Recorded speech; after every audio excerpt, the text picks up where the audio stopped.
Hello friends, मैं एक बार फिर से उपस्थित हूँ कहानी अनचाही शादी से मनचाही शादी तक के सफ़र का अगला भाग लेकर। इसके पहले भी 16 भाग अपलोड हो चुके हैं। अगर आपने नहीं देखा तो प्लीज़ एक बार मेरे चैनल पर जाकर अवश्य देखें और इसके पहले के भाग मैं कमेंट सेक्शन में पिन कर दूँगी, तो प्लीज़ एक बार ज़रूर क्लिक करें। Thank you. सात्विक और तृप्ति दोनों जिस कैफ़े में गए वहाँ पहले से ही शगुन, रूही और आहान तीनों बैठे थे। साथ में कॉफ़ी पीते हुए अपने आने वाले एग्ज़ाम्स के बारे में डिस्कस कर रहे थे और उसके बाद जो छुट्टी मिलेगी उसमें क्या करना है, यही सब। सबसे पहले रूही ने कहा, एग्ज़ाम के बाद हमारी रिंग सेरेमनी है। मैं और जैन सगाई करने जा रहे हैं। उसके बाद सेकेंड सेमेस्टर की पढ़ाई और पढ़ाई पूरी होने के बाद शादी। आहान ने कहा, मैं तो अगले सेमेस्टर की पढ़ाई शुरू कर दूंगा, अपना समय बर्बाद नहीं करूंगा। अगर कहीं इसी बीच समय मिला तो पार्ट टाइम जॉब भी देख लूँगा। तब रूही ने उसे टोकते हुए कहा, अबे सीधे सीधे बोलना, आगे कुछ करने को है ही नहीं। ना तो तेरे पास कोई गर्लफ्रेंड है जो वहाँ बिजी रहेगा और पेरेंट्स दोस्तों के साथ जाने नहीं देंगे कहीं, तो बचा क्या, पढ़ाई तो वही करेगा तुम। बोलकर तीनों हंसने लगे। वैसे शगुन, तुम बताओ, तुम्हारे और तुम्हारे मिस्टर मर्चेंट का क्या क्या प्लान है? कहीं जा रहे हो कि नहीं? शादी के बाद तुम लोग हनीमून पर भी नहीं गए। चले जाओ तुम दोनों भी कहीं, दोनों ने कहा। कॉफ़ी का सिप लेते हुए शगुन ने कहा, तुम दोनों को हमारे रिश्ते और हनीमून की बहुत चिंता हो रही है। तुम अपने बारे में सोचना। तू कब तक सिंगल रहेगा? तू भी किसी को ढूंढ ले, मिंगल हो जा। अरे तुम्हारी चिंता तो होगी ही ना।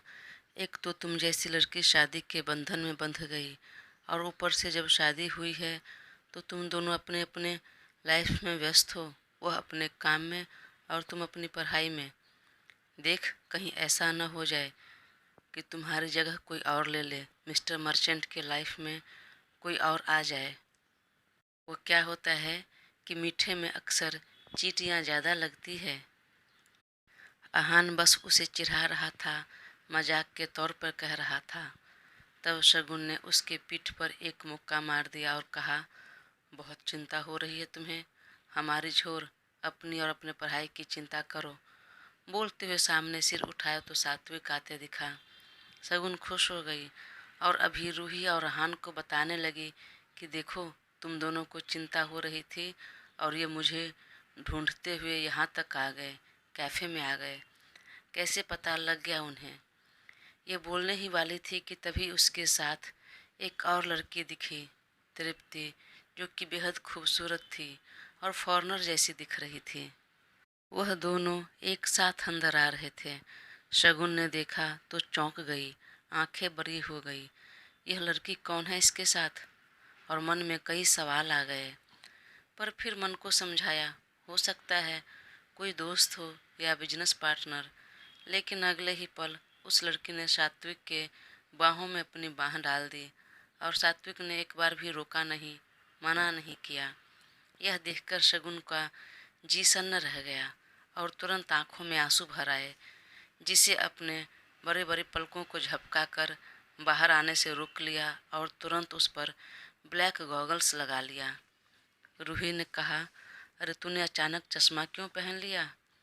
अरे कुछ नहीं यार, चलो घर चलते हैं, घर पर ही पढ़ाई करेंगे। काफ़ी देर से यहाँ बैठे हैं, डिस्कस कर रहे हैं और फालतू में समय भी बर्बाद कर रहे हैं हम।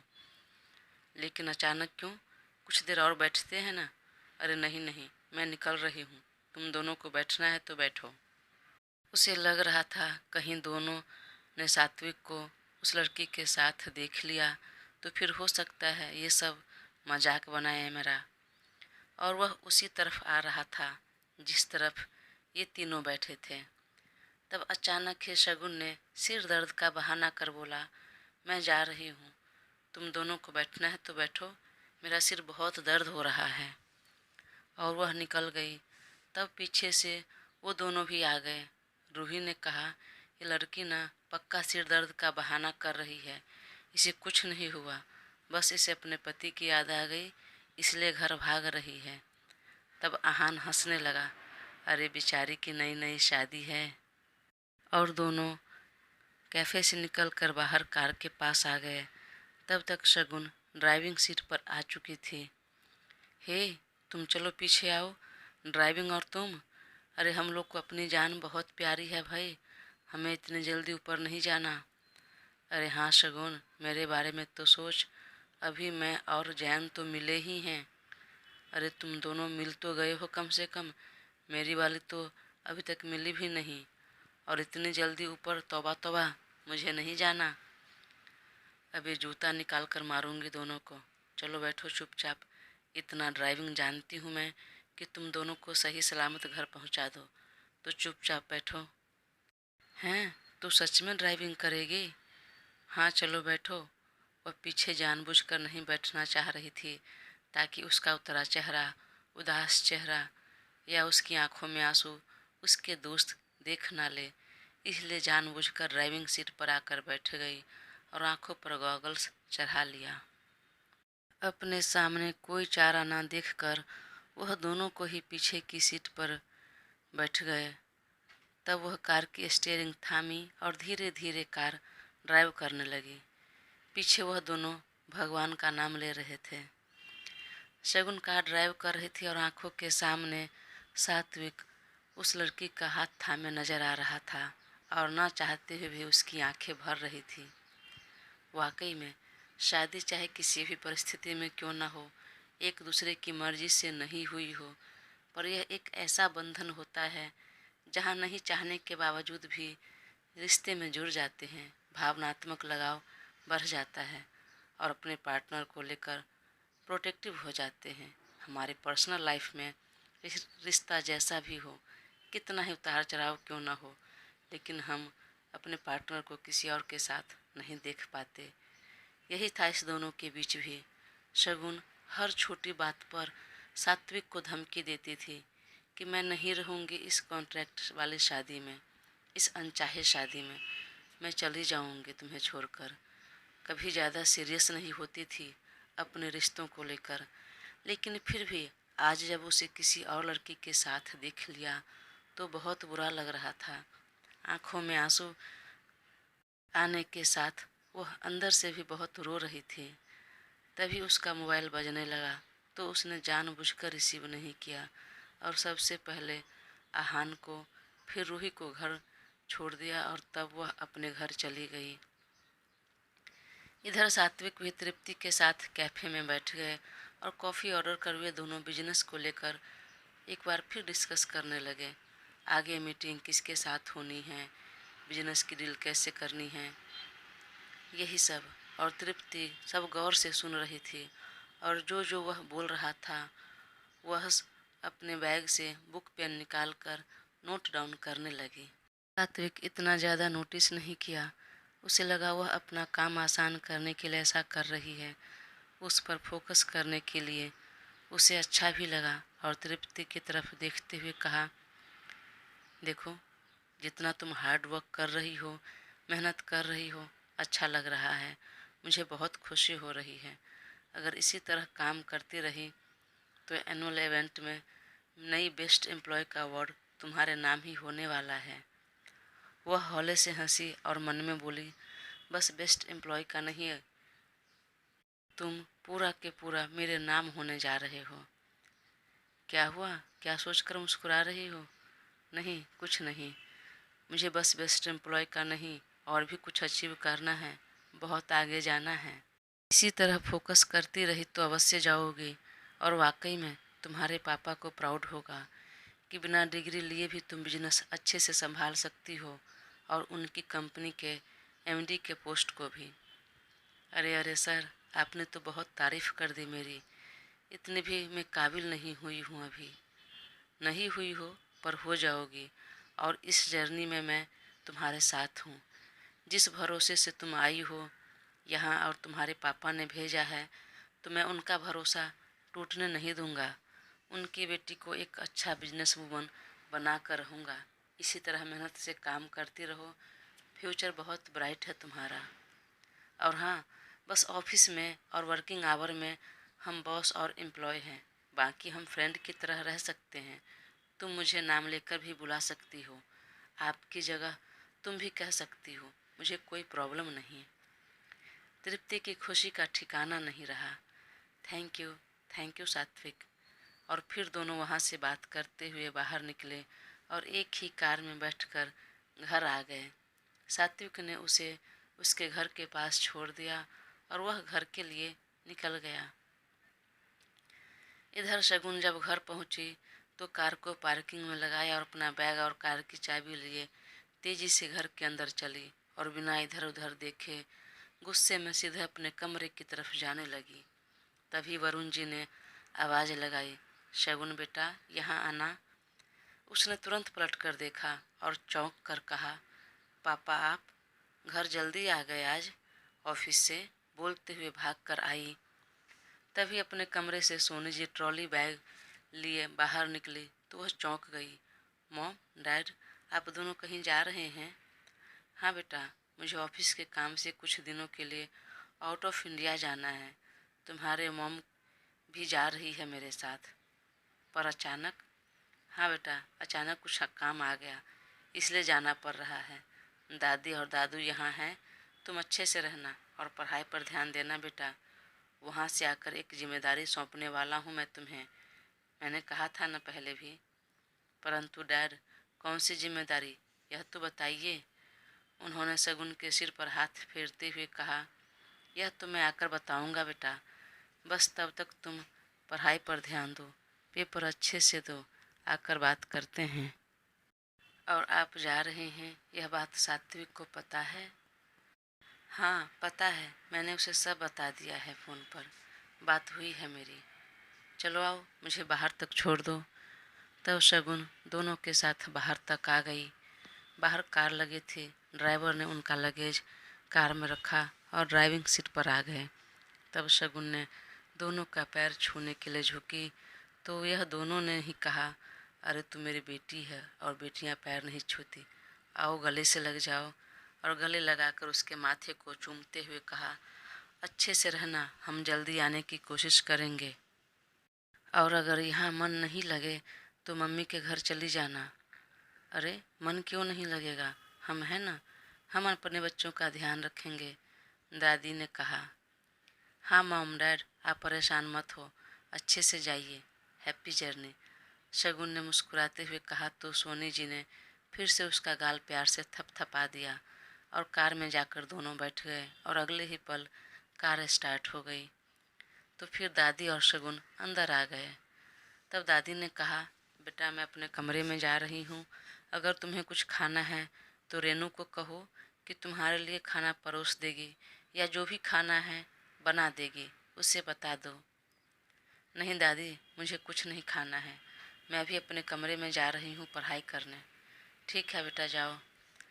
शगुन अपने कमरे में चली तो गई, लेकिन बार बार उसे सात्विक और वह लड़की आंखों के सामने आ रही थी और मन बेचैन हो रहा था।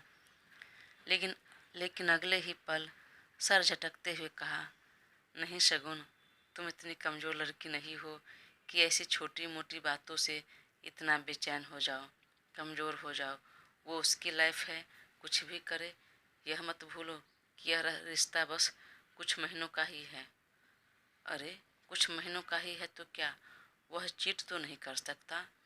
वह खुद ही खुद में सवाल कर रही थी और मन को खुद ही समझा रही थी और कमरे में इधर से उधर कर रही थी। हर पल खुश रहने वाली, अपने में मगन रहने वाली शगुन पहली बार आज सीरियस हो गई थी। तभी हाथ में बैग लिए सात्विक अंदर आया। शगुन ने देखा लेकिन पूरा इग्नोर किया। उसे इधर से उधर टहलते देखा तो वह मुस्कुरा कर कहा, तब कैसी रही आज आपकी पढ़ाई, कॉलेज की ठीक ठाक थी? पेपर की तैयारी कैसी चल रही है? वह बोल रहा था और अपने कोट का बटन रिमूव कर रहा था, लेकिन उसने कुछ जवाब नहीं दिया। तब सात्विक ने उसके कंधे पर अपना कोट रखते हुए कहा, क्या हुआ, गुस्से में लग रही हैं आप? कोई बात हो गई क्या? किसी ने फिर कुछ कहा?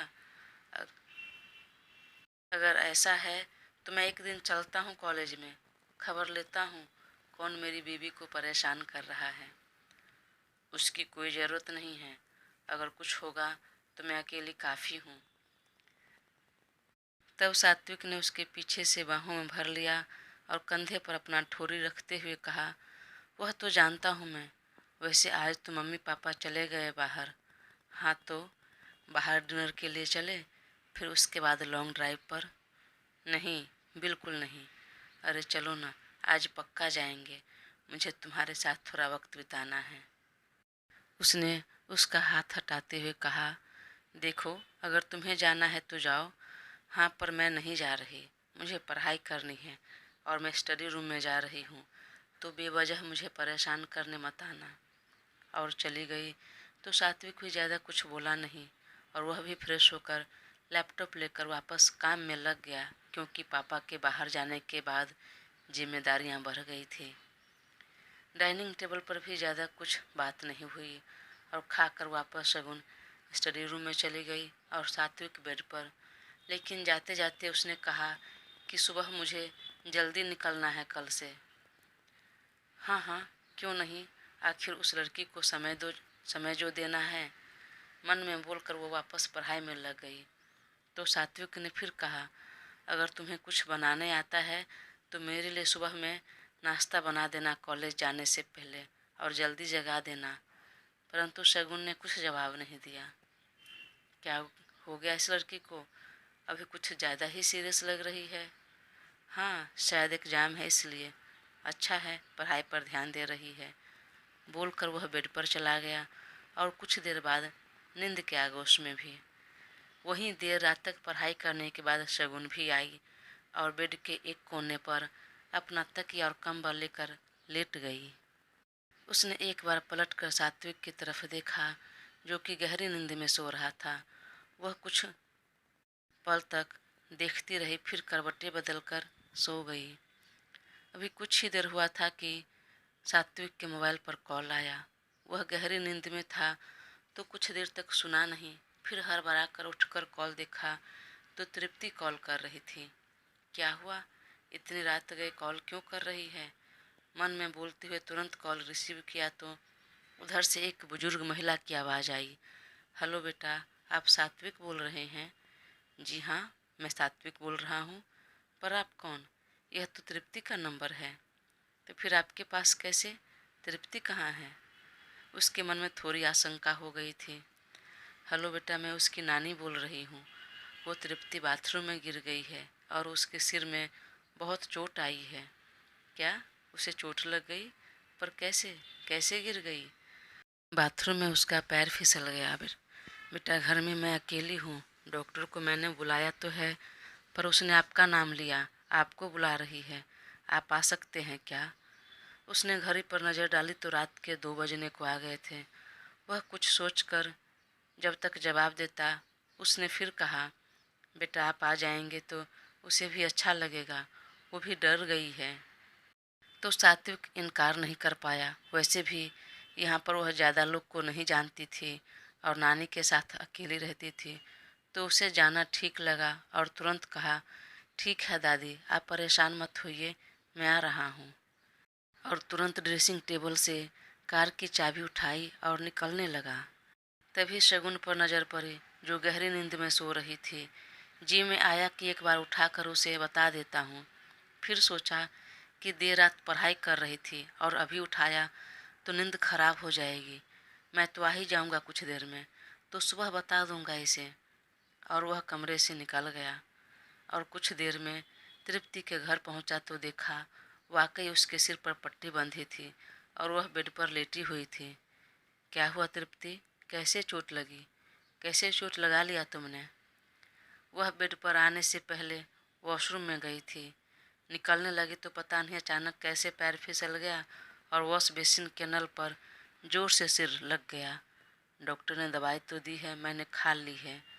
वह उठकर बैठते हुए धीरे धीरे बोल रही थी।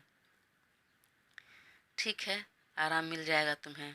और हाँ, जब तक तुम्हारा चोट न ठीक हो जाए ऑफिस आने की ज़रूरत नहीं।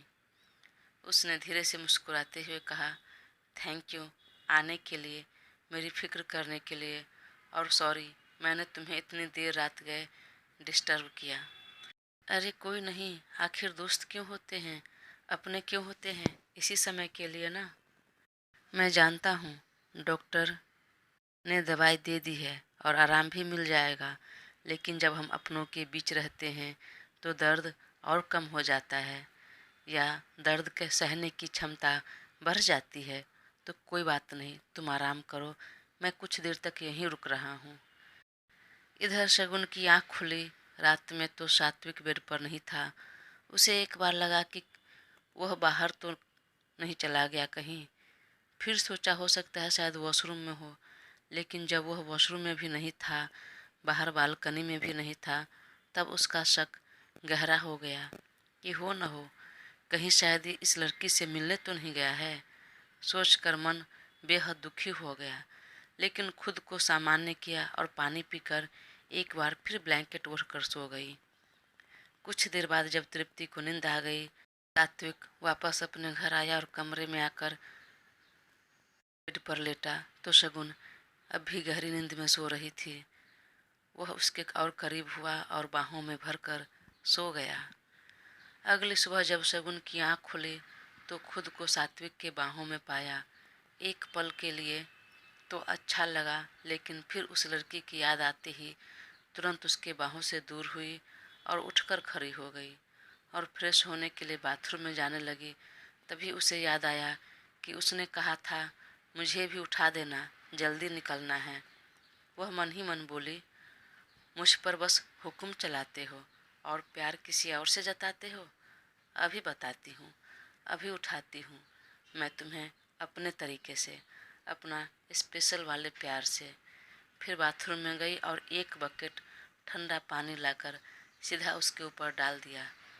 बेचारा चौंकते हुए उठकर बैठ गया। दोस्तों, कहानी आगे जारी रहेगी, तो प्लीज़ अपना साथ बनाए रखें।